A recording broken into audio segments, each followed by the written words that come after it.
Essas imagens vêm do maior porto da Rússia, Novorossiysk, a principal porta de entrada para o império do petróleo de Putin.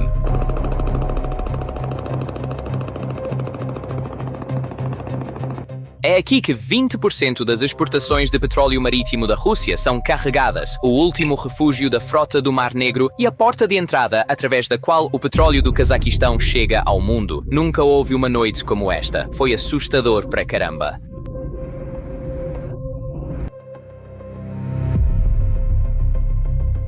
Por anos, Vladimir Putin acreditou que suas fortalezas eram intocáveis e que a guerra permaneceria estritamente nas linhas de frente. Mas na noite de 12 de agosto, essa guerra invadiu os santuários mais profundos do Kremlin e atingiu diretamente o mundo pessoal de Putin.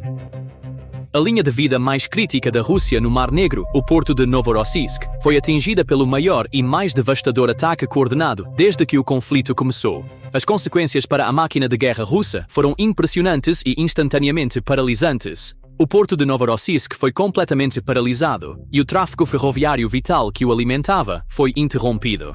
Em uma única noite, tanto a artéria marítima quanto a espinha dorsal de aço da logística russa se romperam simultaneamente. Estas são as imagens brutas de uma noite real, um porto em chamas e o colapso de uma ilusão, porque cada alvo atingido naquela noite atinge profundamente o círculo íntimo de Putin. Os ataques perfuraram seu último refúgio naval, o guarda-chuva de defesa aérea que protege seu palácio privado, uma enorme fábrica ligada à riqueza de sua família e um gigante corporativo que atualmente está destruindo seus aliados mais próximos em uma amarga disputa. E o que aconteceu esta semana vai muito além da perda estratégica de um único porto do Mar Negro. Antes de analisarmos exatamente o que Putin perdeu neste ataque e como a guerra finalmente alcançou seu palácio e sua família, temos um pequeno favor a pedir. Análises geopolíticas e estratégicas independentes como a nossa são fortemente suprimidas pelo algoritmo da plataforma. Inscrever-se, clicar no botão de gostei e deixar um comentário ajudam diretamente este conteúdo a se destacar e alcançar as pessoas que precisam vê-lo. Agora, vamos mergulhar no assunto. Novorossiysk não é um centro logístico comum. É a principal porta de exportação de grãos da Rússia no Mar Negro, um terminal de petróleo altamente crítico e o último refúgio seguro para a frota do Mar Negro depois que Sebastopol se tornou uma zona de morte. Ele serve a 3 funções estratégicas massivas em um único local: uma base naval, uma saída de energia e um silo agrícola global. E naquela noite, todos os 3 pilares foram sistematicamente atingidos. 4 navios de guerra russos sofreram danos no ataque, provando que, mesmo em seu porto de recuo mais distante, a frota não está mais segura. Mas o que Putin realmente perdeu naquela noite não foi apenas equipamento militar. O golpe mais devastador atingiu diretamente a infraestrutura do porto e as 2 principais artérias que o conectam ao mundo. Esta ferrovia não é apenas uma linha de trânsito padrão, é a principal veia de abastecimento que alimenta a economia de guerra russa. Ela transporta cargas pesadas de campos, silos interiores e refinarias no interior do território russo, diretamente para a costa. Naquela noite, ambas as artérias foram cortadas, as operações do porto foram completamente suspensas e a linha ferroviária foi abruptamente fechada. O resultado é um bloqueio logístico absoluto. A carga não pode chegar ao porto e os navios não podem ser carregados. A realidade estratégica é inegável. O portão sul da Rússia foi fechado abruptamente e reparar uma rede ferroviária e infraestrutura portuária rompidas leva semanas, não horas. Como as rotas de exportação do sul da Rússia estão fortemente concentradas neste ponto específico, atingir este nó paralisa toda a rede. O golpe econômico mais pesado caiu sobre o setor de grãos. Os 2 enormes terminais de grãos do porto, com uma capacidade anual combinada de 15 milhões e 600 mil toneladas, foram gravemente danificados. Um viaduto desabou, terminais pegaram fogo e as operações pararam. Para o Kremlin, o grão não é apenas uma exportação alimentar, é uma fonte vital de receita e uma arma de influência geopolítica global. No entanto, um detalhe crucial revela a geopolítica silenciosa operando nos bastidores. Enquanto a Ucrânia dizimava a base naval russa e os terminais agrícolas, evitou cuidadosamente o terminal de oleoduto, que transporta petróleo cazaque, e os petroleiros não russos atracados nas proximidades. De acordo com o Financial Times, isso foi o resultado direto de uma ligação telefônica em 31 de julho, onde o vice-presidente dos Estados Unidos, J.D. Vance, solicitou a Zelensky que interrompesse os ataques naquela rota específica de petróleo do Cazaquistão. As gigantes americanas de energia Chevron e ExxonMobil possuem grandes participações nesse oleoduto. Com os mercados globais de petróleo já altamente voláteis devido às tensões no Estreito de Hormuz, Washington não queria desencadear um choque energético mais amplo. Em última análise, a mão invisível das grandes potências ainda dita partes da lista de alvos desta guerra. Este golpe devastador não se limitou ao solo e ao mar. O avançado guarda-chuva de defesa aérea que protegia Novorossiysk e a vizinha Gelendzhik foi sistematicamente cegado ao longo de vários dias e depois completamente violado. Gelendzhik é precisamente onde o colossal e fortemente fortificado palácio privado de Vladimir Putin tem vista para o Mar Negro. A rede que foi perfurada deixou os céus sobre um dos santuários pessoais mais seguros do presidente russo completamente expostos. Um líder que é forçado a cercar suas propriedades privadas com dezenas de baterias antiaéreas não está mais projetando controle, ele está projetando paranoia. Encurralado e humilhado, Putin buscou retaliação desesperadamente. Imediatamente após o ataque a Novorossiysk, ele liberou sua fúria sobre a cidade costeira de Odessa, no sul da Ucrânia. Mas até mesmo essa retaliação foi sistematicamente caçada sobre as águas abertas. Em imagens impressionantes filmadas por civis na costa de Odessa, um caça MiG-29 ucraniano pode ser visto em uma perseguição de gato e rato de alto risco, com um drone Shahed a jato russo. Enquanto a aeronave manobra sobre casas à beira-mar e colinas arborizadas, o drone tenta desesperadamente evitar a interceptação. Momentos depois, o drone é obliterado no chão em uma enorme bola de fogo e o caça ucraniano se afasta triunfante. As capacidades de retaliação aérea da Rússia permanecem potentes, mas claramente já não são inquestionáveis. E enquanto os céus de seu palácio eram violados, Putin estava a milhares de milhas de distância nas disputadas Ilhas Kurilas, no Pacífico, em busca de uma vitória fabricada enquanto o Mar Negro ardia. O golpe financeiro mais pessoal desta semana atingiu as próprias artérias que imprimem o dinheiro da Rússia. A Ucrânia alvejou com sucesso uma enorme planta petroquímica na Sibéria Ocidental, localizada a mais de 2.200 quilômetros das linhas de frente. Este é um dos ataques de precisão de longo alcance mais longos de todo o conflito. A planta produz matérias-primas críticas para plásticos e, de acordo com a inteligência ucraniana, fornece insumos altamente especializados para a indústria de defesa da Rússia, mas o verdadeiro significado está na sua propriedade. Inaugurada em 2013 pelo próprio Putin, esta fábrica foi promovida como uma pedra angular da independência industrial russa. Um dos seus principais acionistas, detendo aproximadamente 5% das ações, era Kirill Shamalov, ex-genro de Putin, que misteriosamente se tornou bilionário da noite para o dia após casar-se com a família. É um segredo aberto que Putin estaciona sua imensa riqueza nas contas de seus parentes e oligarcas mais leais. Portanto, isso não foi apenas um ataque à infraestrutura industrial, foi um golpe cinético direto na fortuna pessoal de Putin. E este não é um evento isolado. É uma campanha calculada e sistemática. Simultaneamente, todas as 4 unidades de destilação na enorme refinaria de Osk foram atingidas, interrompendo completamente o processamento de petróleo bruto. Como as sanções ocidentais bloqueiam o acesso a peças de reposição críticas, a Rússia não pode reparar essas instalações antes do próximo ataque. Consequentemente, a capacidade total de refino da Rússia caiu cerca de 30% em relação ao ano anterior. A nação foi forçada a proibir exportações de petróleo e, na verdade, importar combustível de países vizinhos para evitar uma crise doméstica. A estratégia da Ucrânia é brilhantemente simples, não apenas lutar contra o exército, mas destruir a carteira que o financia. A narrativa que melhor ilustra como esta guerra fraturou profundamente o círculo íntimo da elite de Putin gira em torno de um único império corporativo, Wildberries. Esta semana, mais um colossal centro logístico da Wildberries no interior da Rússia foi reduzido a cinzas. O número de ataques devastadores confirmados nesses armazéns específicos já chegou a pelo menos 24. Avaliada em mais de 9 bilhões de dólares, a Wildberries é o equivalente russo à Amazon, servindo como um pilar fundamental da economia doméstica. Crucialmente, esta plataforma é amplamente utilizada para obter componentes de drones e equipamentos táticos diretamente destinados às unidades de linha de frente russas. À medida que esses armazéns queimam, tanto a economia civil quanto as cadeias de suprimento militar sofrem enormes interrupções. Mas a verdadeira história por trás da Wildberries é uma feroz rivalidade que está dividindo os mais poderosos lealistas de Putin. No verão de 2024, a Wildberries anunciou uma fusão com uma empresa de publicidade ligada ao senador do Daguestão Suleiman Kerimov. Simultaneamente, a fundadora da empresa pediu o divórcio, levando seu marido afastado a garantir o apoio do senhor da guerra checheno, Ramzan Kadyrov, para bloquear à força a fusão. Kadyrov classificou publicamente a ação como uma aquisição hostil. Após uma invasão armada na sede da empresa em Moscou, Kadyrov declarou oficialmente uma disputa de sangue contra Kerimov. Esta saga atua como um raio-x perfeito da estrutura de poder russa. Esses conglomerados de bilhões de dólares só existem através da permissão tácita do Kremlin.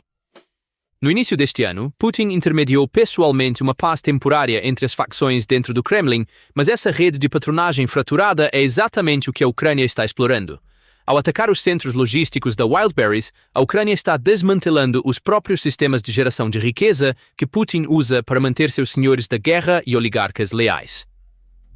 Quando você sintetiza todos esses eventos, eles apontam para uma realidade catastrófica para Moscou, o bloqueio da artéria de suprimento e exportação do sul da Rússia. O corte das linhas portuárias e ferroviárias efetivamente estrangulou a principal rota de exportação agrícola da Rússia, causando um golpe brutal em uma economia vacilante. Putin precisava desse petróleo para cobrir os custos da guerra que ele iniciou na Ucrânia. Agora que o petróleo está queimando em seu próprio porto, isso significa que o fluxo de dinheiro para o cofre de guerra foi cortado da noite para o dia. O fogo da vingança em Novorossiysk não atingiu apenas o petróleo russo. O efeito dominó rapidamente se espalhou para o leste em direção aos aliados de Moscou. O enorme consórcio do oleoduto do Cáspio, que transporta petróleo do Cazaquistão para os mercados globais, também foi pego no meio desse caos. Devido ao risco de ataque e às inadequações técnicas no porto, o terminal do CPC também foi forçado a suspender as operações. Putin agora se tornou um parceiro não confiável que não pode proteger seus aliados e até mantém suas economias reféns para sua própria guerra. E nesse momento, a milhares de milhas de distância, outro choque estratégico ocorreu em uma frente inesperada. Este desenvolvimento prova que a crise evoluiu de um conflito regional para um jogo de xadrez global. Enquanto o Mar Negro estava em chamas, forças especiais belgas, apoiadas por helicópteros da Marinha Francesa, realizaram uma operação nas águas frias do Mar do Norte, digna de cena de filme. O alvo era o petroleiro Etira, que navegava sob uma bandeira falsa para contornar sanções internacionais e fazia parte da frota sombra russa. Esta operação Blue Invader sinaliza uma mudança acentuada na abordagem da Aliança Ocidental à economia de guerra russa. Até agora, as tentativas de desacelerar esses navios fantasmas foram limitadas a sanções no papel, mas agora eles foram fisicamente bloqueados e apreendidos através do uso direto de força militar. Nas palavras de Emmanuel Macron, esta ação é um golpe pesado na rede de contrabando russa.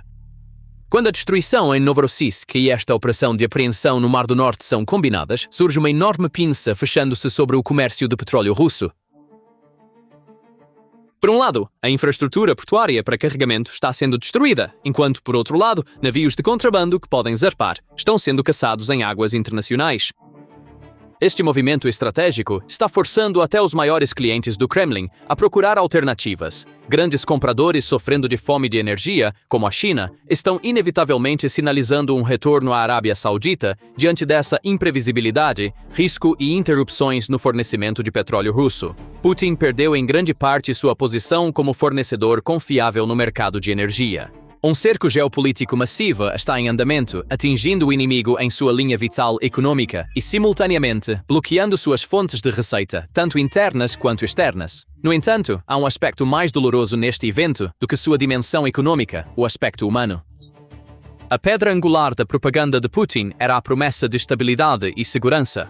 Na noite de 2 de março, esse contrato explodiu na cara do povo de Novorossiysk, a intocável cidade portuária onde a frota da Crimeia em fuga se refugiou e a elite russa passava férias, e transformou-se em uma zona de guerra da noite para o dia. O pânico foi tão grande que o governador Veniamin Kondratiev não conseguiu controlar a situação e foi forçado a declarar oficialmente estado de emergência na cidade. A guerra havia chegado à porta da Rússia. A maior tragédia e ponto de virada não foram os drones ucranianos atingindo a cidade, mas sim o exército russo, encarregado de proteger a cidade, trazendo morte ao seu próprio povo. Em pânico, os operadores de defesa aérea dispararam desamparadamente contra os veículos aéreos não tripulados que cobriam o céu, resultando em uma série horrível de erros.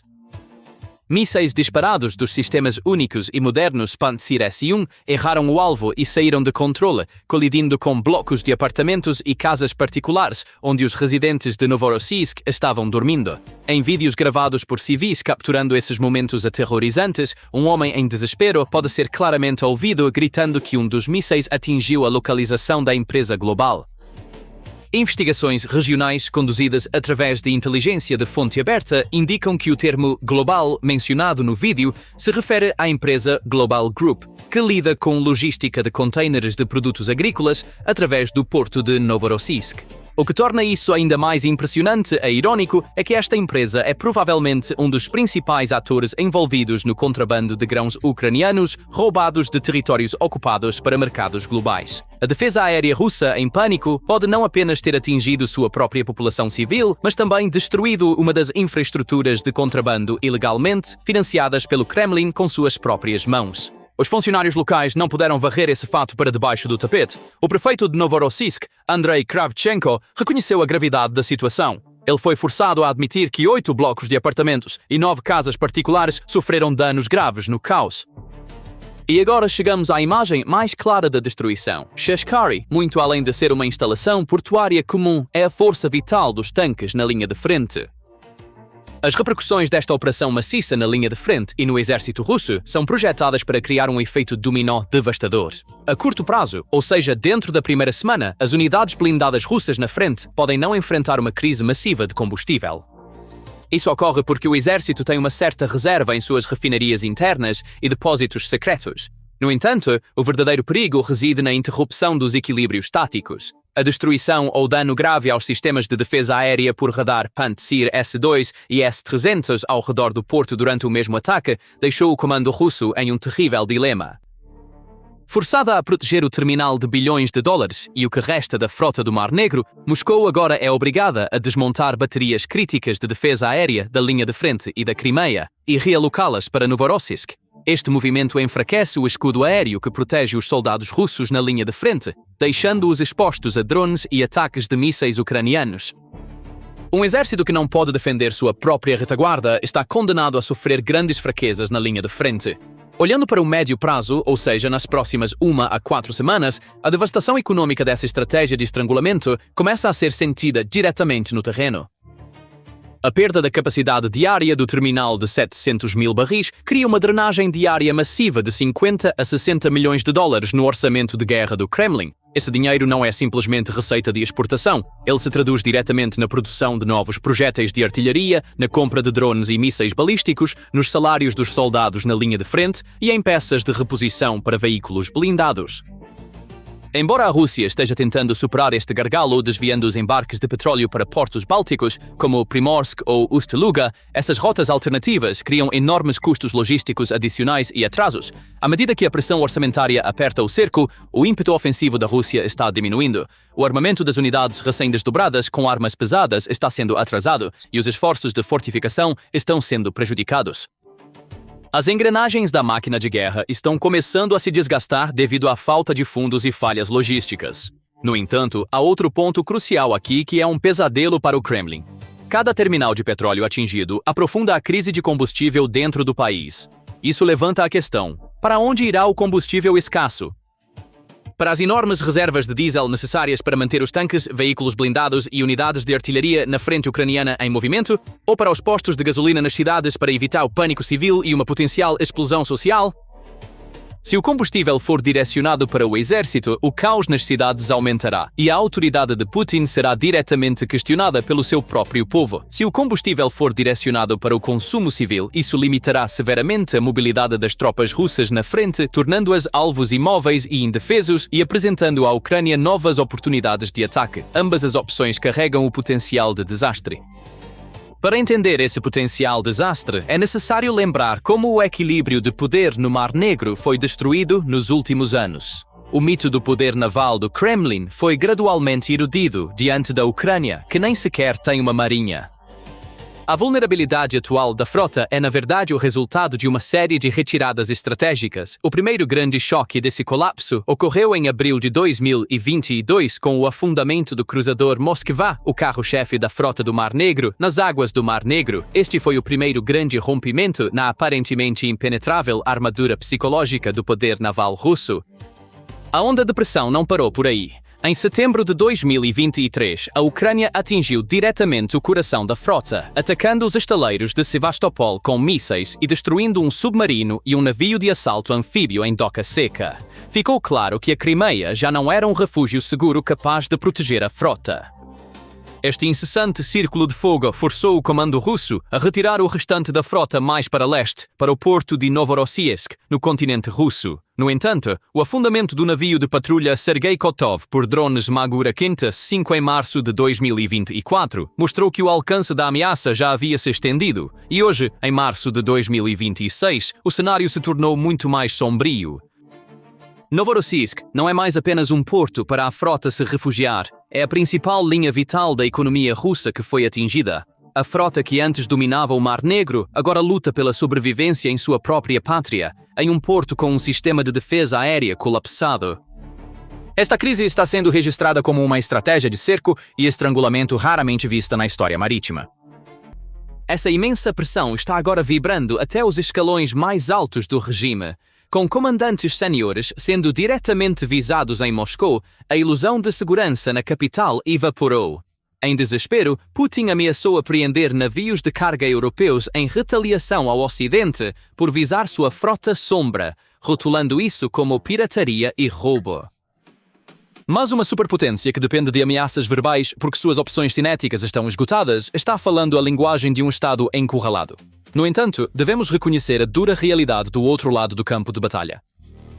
A Rússia ainda é capaz de desferir golpes devastadores. Moscou continua a bombardear implacavelmente a infraestrutura portuária ucraniana em torno de Odessa, ameaçando sufocar as últimas vias econômicas da Ucrânia. Além disso, a Rússia está mantendo intensos ataques de mísseis balísticos. A única defesa confiável da Ucrânia contra esses ataques, o interceptador Patriot, de fabricação americana, está se tornando perigosamente escassa. A escassez é tão crítica que Kiev parou de relatar publicamente suas taxas de interceptação de mísseis. Com a chegada do inverno, o impulso estratégico pode rapidamente se voltar contra a Ucrânia. Enquanto a Polônia está considerando transferir sistemas Patriot adicionais, os próprios estoques da América estão fortemente esgotados por defender seus interesses e aliados no Oriente Médio contra o Irã. Isso destaca a natureza brutalmente interconectada do conflito global. Um míssil disparado no Golfo é um míssil que não pode defender uma cidade na Ucrânia. Um líder iniciou esta guerra com a certeza absoluta de que ela seria travada apenas em solo estrangeiro. Mas hoje essa guerra exata está batendo violentamente à sua própria porta. Ela atingiu seu principal porto naval, violou os céus sobre seu palácio, incendiou as fábricas de sua família e desencadeou uma rivalidade sangrenta entre seus homens de maior confiança. A parede impenetrável de segurança que Putin passou décadas construindo rachou por dentro. Quando um regime já não consegue impedir que a guerra devaste sua própria pátria, ele deixa de ser o atacante e se torna o defensor. A Rússia continua a ser uma força militar formidável, e o rigoroso inverno pode mudar a vantagem tática mais uma vez. Mas o que queimou no Mar Negro esta semana não foi apenas um porto naval, foi o mito absoluto de invulnerabilidade de Vladimir Putin. Você acredita que a guerra invadindo o santuário pessoal de Putin o forçará a ir para a mesa de negociações ou provocará uma retaliação muito mais imprevisível e perigosa? E com a aproximação do inverno, para que lado você vê o pêndulo estratégico balançar? Deixe-nos saber suas opiniões nos comentários abaixo. Para se manter à frente com a análise geopolítica e militar exclusiva da PPR Global, certifique-se de se inscrever no canal e ativar o sino de notificações. Obrigado por nos escolher e nos vemos no próximo.